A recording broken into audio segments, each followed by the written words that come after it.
আসসালামু আলাইকুম। আবৃত্তি করছি শ্রদ্ধেয় ইয়ারিয়ান দুলাল স্যারের রচিত রাস্তার সঙ্গী কবিতাটি। আবৃত্তিতে আমি নবনীতা।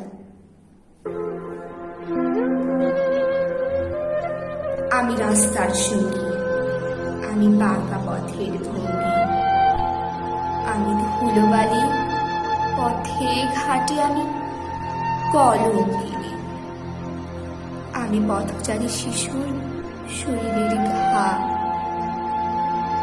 আমি অবহেলিত, আমি ঘৃণিত, আমি কুৎসিত, আমি পথের ধুলো মাখা ক্লান্ত শরীর, আমি নর্দমার কীট, আমি সংস্কার সমাজ ব্যবস্থায় অভিশপ্ত। সমাজ আমাকে করে না জল্পনা কল্পনা, আমার মনে ভীষণ জ্বালার উদ্দীপনা। কাদের ধুলোয় মাখা দাঁড়িয়ে আসে হাজারো স্থাপনা।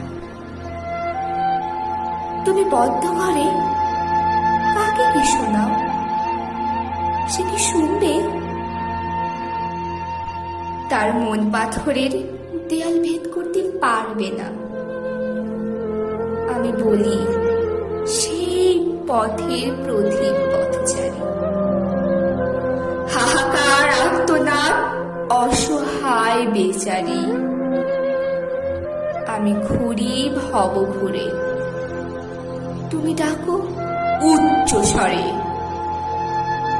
মনের মিল যদি থাকে তোমার অন্তরে, পৌঁছে দাও আমার বাণী দেশ দেশান্তরে।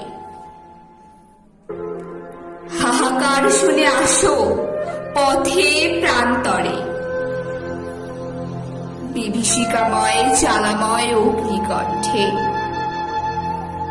তুমি বক্তৃতা দাও ধরণীর পৃষ্ঠে, অথচ তুমি দাঁড়িয়ে আছো যেখানে, এর তলদেশ শক্ত করে কে আনে? আমি শ্রমিকের কথা বলি, আমি কবি হতে পারি বা না পারি। আমি চাই বন্ধ হোক এই আহাজারি।